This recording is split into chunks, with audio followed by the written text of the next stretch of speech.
watching Griffon Sports Insider, presented by Spine and Sport Physical Therapy. Now, here are your hosts, Brett Easley and Ryan Minley. And welcome to another edition of GSI, the Thanksgiving edition. Griffon basketball teams in full swing over the weekend. And Missouri Western's historic football season comes to an end. The Griffons lost their first ever home playoff game this past weekend in a heartbreaker to Northwest. Here's a look back.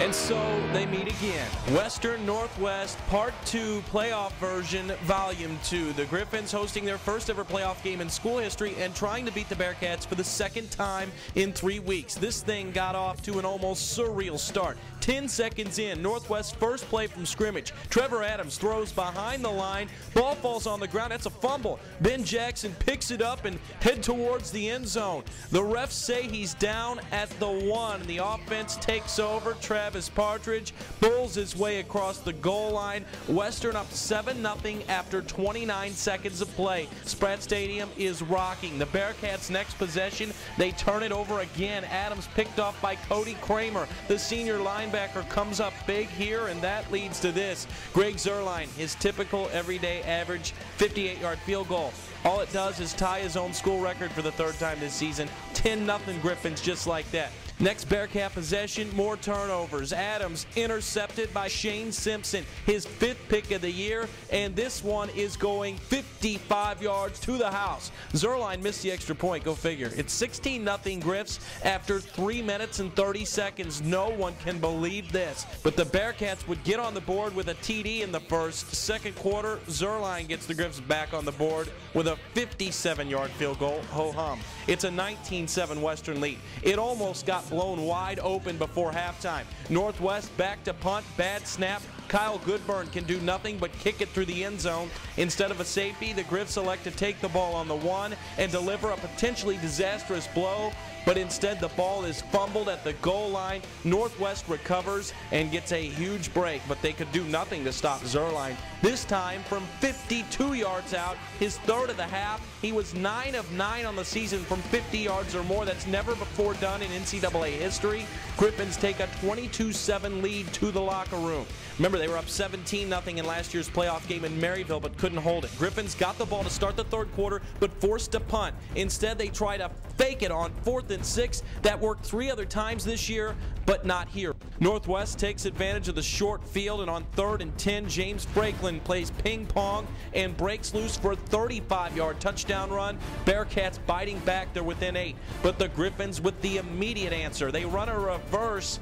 They run it to perfection. Derek Libby takes it, gets outside, goes 38 yards for the touchdown. Griffons back up 2 scores. It's 29-14 now. But Northwest answers with some trickery of their own. Tyler Shaw on the reverse, airs one out. Taylor Pierce wide open and gone. A 66-yard scoring strike. The Griffons blocked the extra point, so it's a 29-20 game. Northwest would find the end zone again to get within 2. Then in the fourth quarter, Todd Adolph trying to give Northwest its first lead of the game. A 26-yard chip shot field goal, way off. Griffons keep the lead, but then disaster strikes. Travis Partridge fields a low snap, hit immediately, loses the football. Matt Longacre scoops it up, and he will trot in for the touchdown. Northwest takes its first lead of the game with 8 minutes left to play. Western had chances, but just couldn't move the ball. They managed just 186 total yards of offense on the day. Western drops a heartbreaker to their heated rival. Their season ends with a 35-29 loss. Another great season for the Griffons, who finished with a 9-3 record for the 6th time in 9 years. But they come up short in this, their 3rd ever NCAA playoff appearance. You know, it's gut-wrenching, you know, just to have to lose this game. I think the frustration is to win such a big game 2 weeks ago, and the cruel twist of fate to have to come back 2 weeks later, have to answer the bell and do it again, and to start like we did, to get on to it like that. And it's just very difficult to beat a team twice in 1 year. Very, very difficult. I'm proud of our guys. They've got nothing to hang their hats on. This isn't a failure. This isn't a end of the world thing. It is a football game, and Missouri Western will certainly be back next year with our huge senior class. They're a good defense. We knew that coming in because we played them 2 weeks ago. It's one of those things where you have to be man enough to say, okay, we got beat today, and we're going to get in the film next week and recharge for next year. It just, every week we got better and better. It just didn't stop. And, you know, great players on offense and defense. We had a good run, and, I mean, just got to finish. It's just the little things, like Coach was saying, we're right on the verge. I mean, if I stay back on that, you know, reverse pass, you know, things might go a whole different way. So I'm just saying it's one or two plays that actually is holding this team back. And I feel like next year, with all the returners we got coming back, it's going to be a great team. Joining us right now is head coach Jerry Partridge. Your kids, very classy in that post-game press conference. You've had a couple days to kind of reflect back on that game.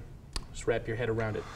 It'll be a while before I can wrap everything around it, but it's, you know, I haven't watched the film yet even. I've watched bits and pieces to see certain things that I wanted to see. You know, difficult pill to swallow. I thought our kids, you know, looking at your highlights, I said, man, of course I was there, but just how they responded, how they, you know, just the class our young men have, and you know, how they handle things. I like what Travis said about you got to be a man sometimes and just accept that you lost. I don't know, sometimes that gets repaid when we beat people. Ben Jackson, all of them had ownership of what they did wrong in the game. And you know, you're up 16-0 after 3.5 minutes. You were asked in the post-game press conference, did you think it was too fast? Obviously not. But your thoughts on, I don't know where that question came from, but your thoughts on standing there 3.5 minutes in this game with a 16-0 lead. I mean, I don't think anybody, I mean, no one could have predicted that. Well, I knew it wasn't over. I mean, and then they answered pretty quickly right after that. But we really outplayed them first half. We did a good job and did some nice things. Just didn't put the killing blow on. We had chances to do it. Should have scored there on the you know, first and goal situation. And then, you know, start the second half. I faked the punt. We're going to punt into the wind. And you know, I was worried about a 25-yard punt. And with their offense, they could easily do it. And I just felt the urge to, hey, this is a momentum moment where we can really seize this thing. And we just continue on our blocks, it's going to pop, and it's going to be a big play. It's easy to say now, but as you look back, same situation, would you do it again? The fake punt? Mm-hmm. Yeah, I think so, because we'd have blocked it better and got it done. You know, so right when it happens, like, you idiot, and I kept apologizing. But we got to stop them. We can stop them. Mm-hmm. I mean, there's no doubt about that. And then we got up 29-14, and just, you know, immediately give up the reverse pass, which can happen. You know, and then after the missed field goal, we had the big fumble, and you know, there was just so many little things that could go differently. The roughing the passer, which is iffy, you know, and you know, he's been more violent before on quarterbacks, and certainly I think our quarterback got hit a little bit late at times too. So I mean, it's, you know, it's just one of those games that there's so many little things go different ways, and still in the very end, we got the ball in the score zone and we get a first down and it gets called back because of holding. Offensively, we didn't show up very good. I don't think we weren't very physical, and I think we got out physical on their defense to our offense. I think that's one of the costly things in that football game. I don't know why that would happen that way, but it did, and I think that was the biggest thing. I think they really took it to us. You got a lot of guys coming back, and they're going to have another shot at it. We'll talk more about the year to come in 2012 when we come back. She takes headaches away with her bare hands. Men run thousands of miles for her without ever leaving the room. She once helped a woman avoid carpal tunnel surgery by serving up drinks with a twist. She is the most helpful physical therapist in the world.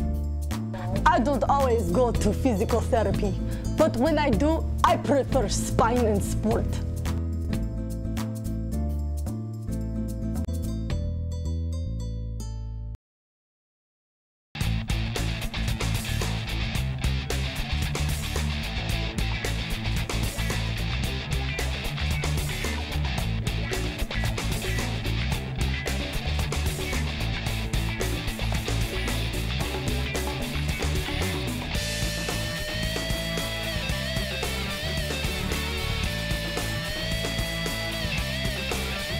Train like the pros at Spine and Sport Physical Therapy. Your first choice, the right choice. He came to Western by way of Omaha after UNO dropped its football program. All Greg Zuerlein did in his senior season was make history. Kick is up. It is long enough, and it is good! Greg Zuerlein from 57 yards away. Zerline set or tied at least 4 NCAA records. His 22 straight field goals made, the most ever in Division II.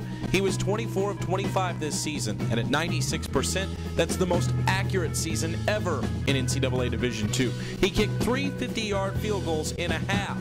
That ties the NCAA record for most in a game. And maybe the most impressive feat, 9 for 9 on field goals of 50 yards or more. That has never been done in NCAA history at any level. It's a near certainty Greg Zerline will find himself on an NFL roster next year. His one season at Western will never be forgotten.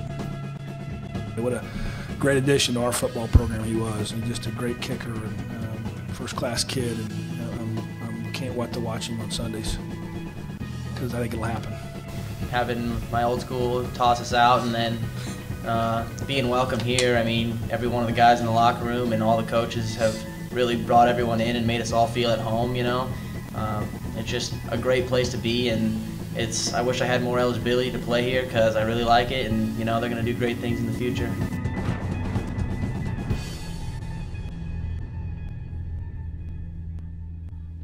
Well, welcome back to GSI. We talk about the wealth of returning players that you have back next year.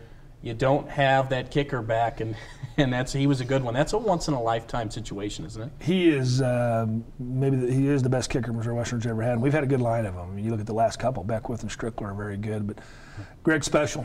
He is a guy that I think is going to kick in NFL, I do believe. Who knows what will happen off the bat, but I would think that his leg suggests he'll be in there. Got a great demeanor about him. He was a really a great asset and addition to our football team this year, close to being maybe our most valuable player. I mean, we've had some really good players, but Greg may have been our most valuable player, and I'm really looking forward to watching him, and we're going to relish our relationship with him. Let's look at some of our other seniors here. A couple come to mind, 5-year guys. Most of them are, Nick Burrell and Cody Kramer, 2-year linebackers who really kind of waited their turn. And Nick Burrell, 78 tackles this year. That's second on the team.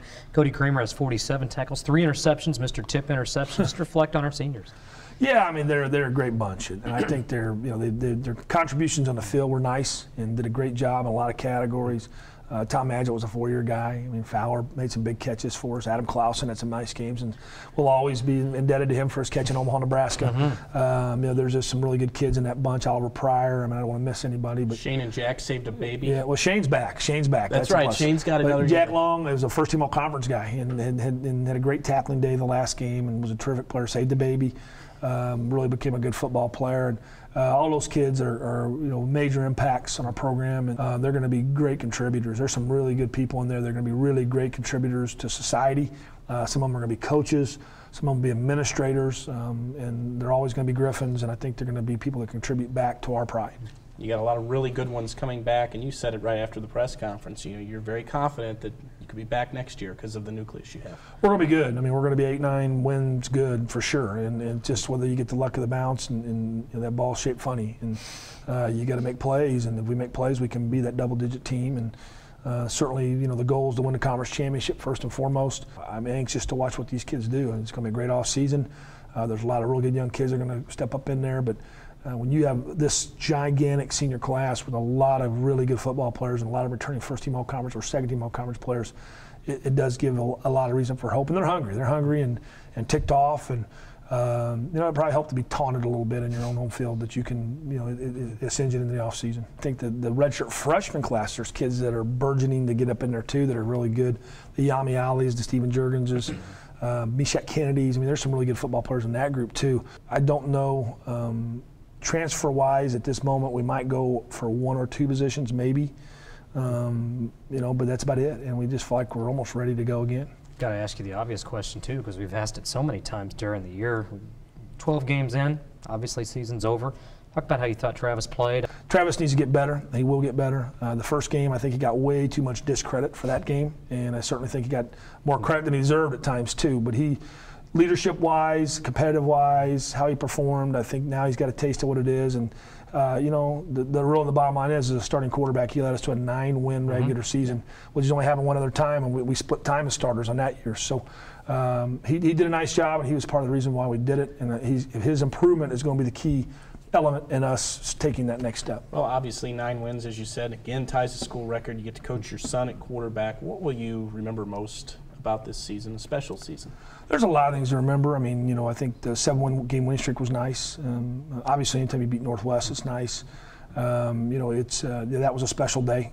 And then the home playoff game was big. Certainly, to coach your son is a great thing, but it's also had some negatives. It was tough early, and there's a number of things in there, Ryan, that do mean a lot. I think when you can step back seven straight off postseasons, you know, there's just so many things. And honestly, this crew probably will be a Hall of Fame team someday. Final edition, Easley's Impromptu for Are you excited? Yeah, and you know what? I'll miss it. I will miss it. Pretty good questions this week. I'm anxious to hear holiday edition. what we're going to close with. Holiday. Oh, that's a pretty good one, actually. Holiday edition.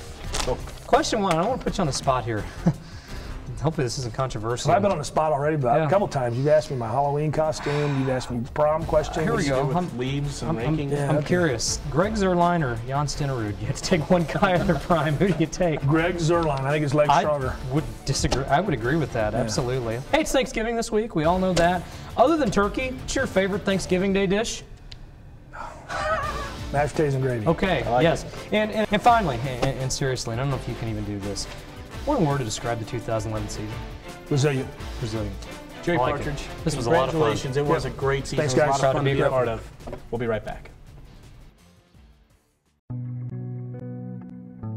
I've known Marv for over a year now, and when he came into me, I can remember the day he came into me with his wife.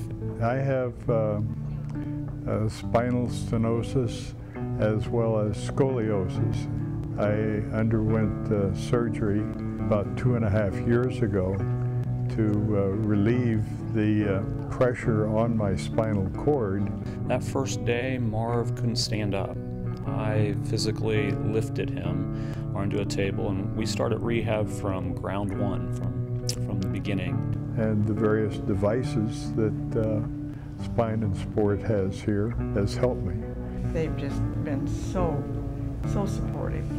Not only do the people here have the attitude and the positive spirit, they have the knowledge.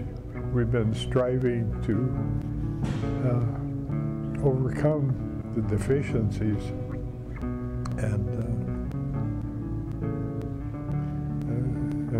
getting me walking again.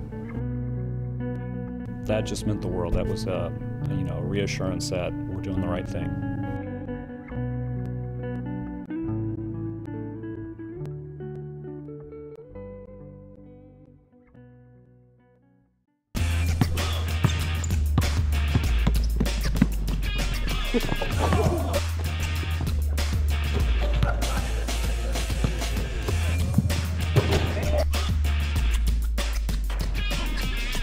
All right, guys, I think we're ready to go.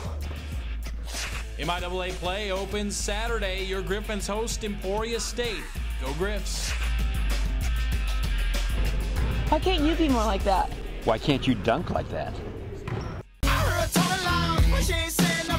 For the first time in 4 years, Missouri Western men's basketball sits at 4-0. The Griffins went 3-0 last week and got big performances from T.J. Johnson. He scored a career-high 22 points twice in 2 Griffin wins, and the senior earned MIAA Player of the Week honors in the process.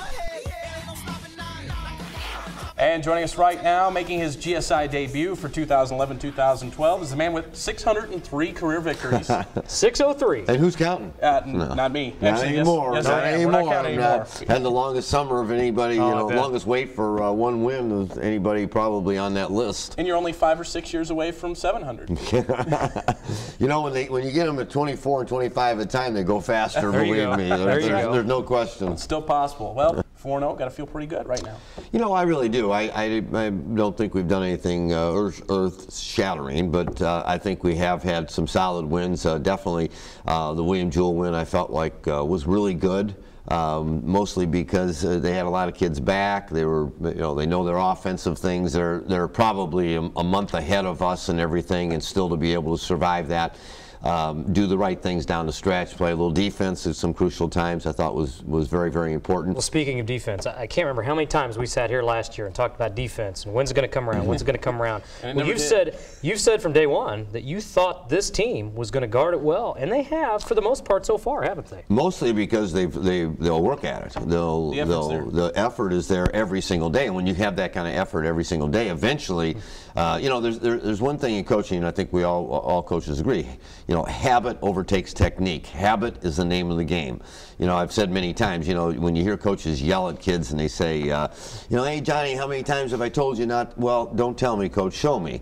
And I think that's the thing that we've been able to do is to constantly have good practices and reinforce every single day what we want defensively. Now, are we there yet? I don't think so, but I think we're certainly making strides, and we're making them fast, and that's the most important thing. You talked this year coming in about maybe having that lack of go-to guy. You were a little concerned with that. All those stud scorers from last year are gone, but T.J. Johnson's been a guy who was a great role player last year. He's really stepped in and kind of embellished that role right now and is doing well with it. He's led you in scoring this past weekend and done very well. He's taken over games when needed too.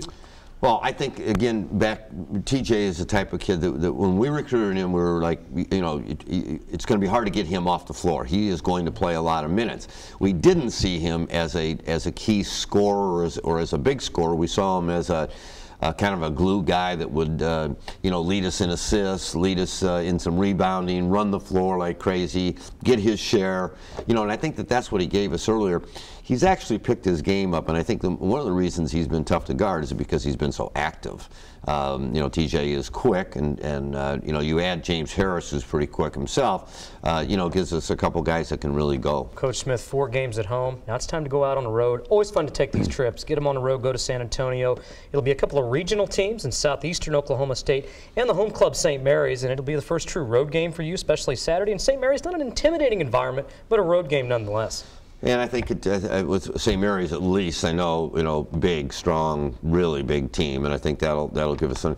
But I agree with you. I think it's time to go on the road right now, you know, and I think everybody knows that over the years we have, you know, we've never dodged good competition. We've always tried to find good competition.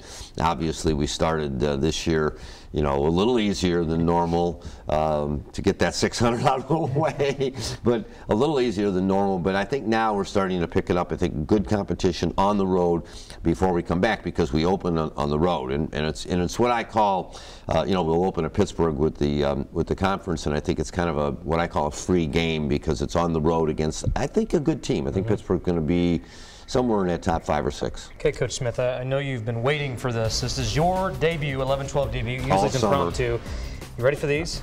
Good questions this week, too, by the way. They're always good questions. They're always good questions. Right off the bat, got to ask you, the first thing that went through your head right after the clock ticked 0 and you knew you'd won 600? Thank goodness, I guess, was the only thing I can say. It's just, I'm glad it's over. Excellent. It's Thanksgiving week. Other than turkey, your favorite Thanksgiving Day dish?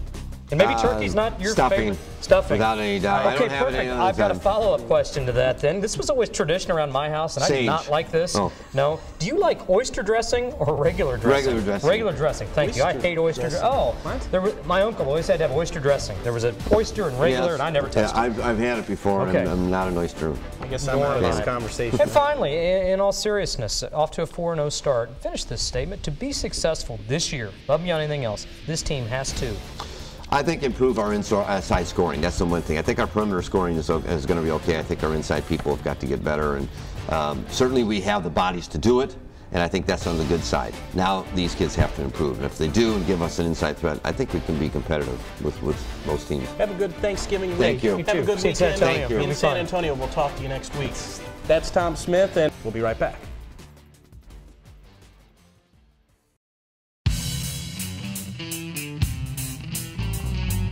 All right, we're here with Griffon athlete Mike Hill. We're here today for a running back drill. We're talking about explosive speed, that first step to get to the hole. Today we're going to talk about a plyo step. So if Mike has a handoff to the right side and he's got to hit the hole, it's key that his left foot creates that power. So we're going to go down and we're going to look at his foot. When you go to the right, you got to first take a step with the left. So here's how we're going to do this. He goes back, and in slow motion, here is his foot. That has to have the flexibility at his ankle. Flexibility so we don't tear anything back here. But notice how when he went back, he never went back. He's going forward. His shoulders are over his feet. So that first step is so fast, but it's not a false step. It's not backwards. It's a plyo step so that he can hit the hole and explode. We're going to add a resistance cable. Travis is going to hike the ball here with the cable. He's going to have to hit that hole on the right with this plyo step. Go ahead, Travis. We're going to hike. Go. There's the step, explode, the handoff. Comes back. We're going to do 3 reps, explode, and the handoff. One more time, Mike. Good job. Plyo step, hit the hole. Right there. That's explosive speed, training like the pros at Spine and Sport.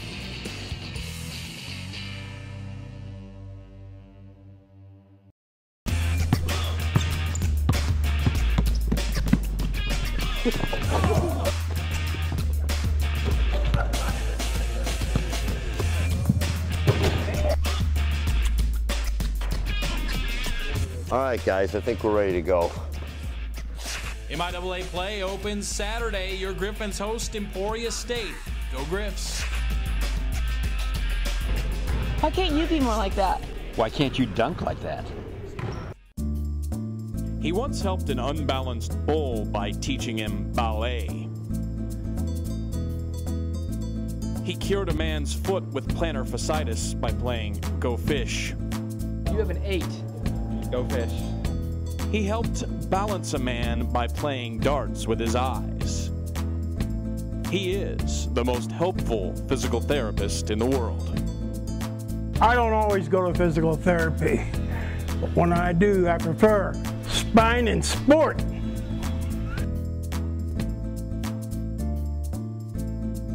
Stay healthy, my friends. I'm Fred Schunkweiler. I'm a physical therapist. I own Spine and Sport Physical Therapy. You know, we treat athletes, we specialize in that, but the industrial athlete is somebody that gets hurt at work. I'm a police detective with the city of St. Joseph. I'm a welder. I had shoulder surgery. And ended up having to have back surgery. Professional athletes, they make a livelihood on the field. Well, an industrial athlete, they make their ends meet at work every day. And if you get injured at work, you want to get back to work as fast as you can so you don't miss a paycheck. And we specialize in that, and we have the resources and the facilities to help you get back to work faster. That's what the pool does. And the pool, I attribute the pool to a lot of the recovery and the speedy recovery to get me back to work quicker. You know, I need to be back at work. Therapy was wonderful, about 8 weeks straight of it, and I'm great. I'm back to work, 100%, no pain at all. It is different. They take a different approach to it, but they help, and it works because they care, and they work really hard to get you back. They did a great job. Spine and Sport Physical Therapy, your first choice, the right choice. Welcome back. Wrap it up with the pickup segment again. And Brett Easley, I'm just destroying you. We're not even gonna. I'm gonna just. What is going on? I'm fading fast like the Chiefs. You know it's what? getting later in the year, and the schedule's getting tougher, and I'm going down the toilet. You went 3-1 What's the last story week. with that? Well, it's not bad. I was 4-0. That was better. Horseshoes, hand grenades. 54-14 overall. You're 51-17. What has happened to me? Are you studying more? Or? I'm gonna buy a championship belt. So well, you need looks to. Better. So, you need to. Yeah. Go to So Halloween headquarters and buy a belt. Let's get into the pickups for this week, and we'll go football. Try to do better. NCAA playoffs. 2 MIAA teams meeting. Pitt taking on Washburn. Well, who saw that one 2 weeks ago? Washburn goes into the jungle, gets an upset. I don't think it's happening this week. I think Pitt State will be ready. They've had a week off. Washburn, my goodness, that was a basketball score. 52-49 over Abilene. Give me the Gorillas. They get it done. I'll take Pitt as well. Northwest on the road at Midwestern State University, the top seed in the region. Tell you what, Midwestern State's undefeated. They're a good football team, but it's different football down there. I think there's going to be a lot of points in this game. It's going to come down to whose defense is the best. It's Northwest. They win on the road. You know, I hate to pick against the Bearcats because they've been so good in the postseason, but give me the Bearcats to bow out in Texas to an undefeated team. So, yeah, there we go. In the Big 12, KU at Mizzou. There's no way any of us are picking KU. It's going to be the final border showdown. Hard to say if these teams will ever play again. And I tell you what, this game's going to be closer than a lot of people think.